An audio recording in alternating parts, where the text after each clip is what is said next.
Bonjour à toutes et à tous et bienvenue dans ce 37e podcast consacré à l'évolution de vos FCPE au sein des PEG, PERCO et PERCOL des groupes EDF et Engie.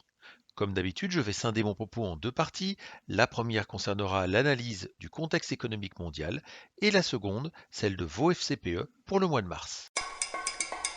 Soit dit en passant, écoutez l'analyse de la CFE Énergie sur l'actualité des industries électriques et gazières, sans bobard ni blabla. Le mois de mars a été l'occasion pour l'économie mondiale de nous livrer une de ses plus inquiétantes partitions.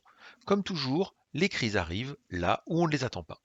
Ainsi, la peur s'est emparée des investisseurs après la faillite de deux banques américaines, la Silicon Valley Bank et la Signature Bank, qui ont mal anticipé la hausse brutale des taux des banques centrales.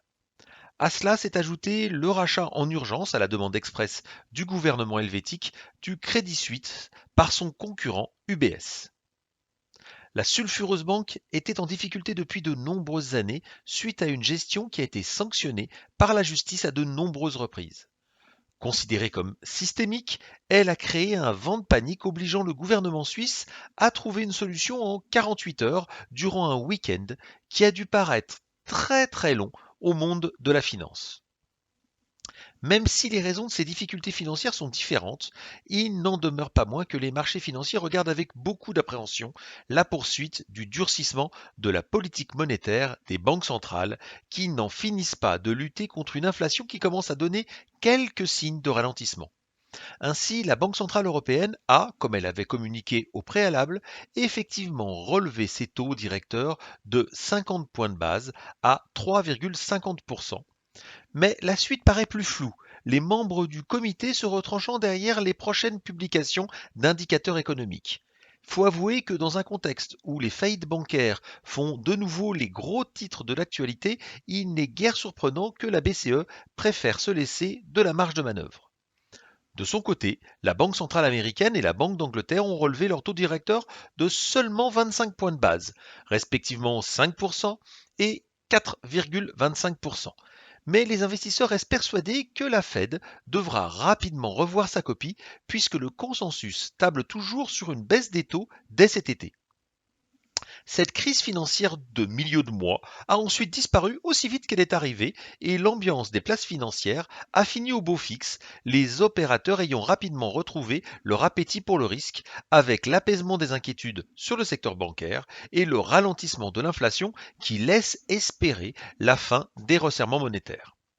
Ainsi, hormis l'indice large Eurostoxx 600 qui perd 0,71% sur le mois de mars, les autres indices finissent en hausse avec une performance remarquable du Nasdaq, le porte-étendard des valeurs technologiques américaines, qui gagne 9,5%. Le Dow Jones, quant à lui, gagnant modestement aux alentours de 2%. L'indice mondial MSCI World gagne 2,9% et le CAC 40 seulement 0,75%, ce qui, au regard de la crise que nous venons de vivre, est une performance presque inespérée. Enfin, l'euro continue de se redresser fortement et gagne 2,5% sur le dollar, ce qui pénalise les performances des fonds investis sur les marchés US. Venons-en maintenant à nos FCPE dont les variations sont assez faibles dans l'ensemble sur le mois passé. Quelques exceptions notables néanmoins, puisque Link, qui je vous le rappelle comporte uniquement des actions Engie et ne peuvent être achetées que par les salariés du groupe, gagne plus de 4,5% et le multiple plus de 12%. L'entreprise surfe toujours sur des résultats annuels 2022 bien perçus par le marché et une conjoncture de prix qui pourrait continuer d'être très porteuse.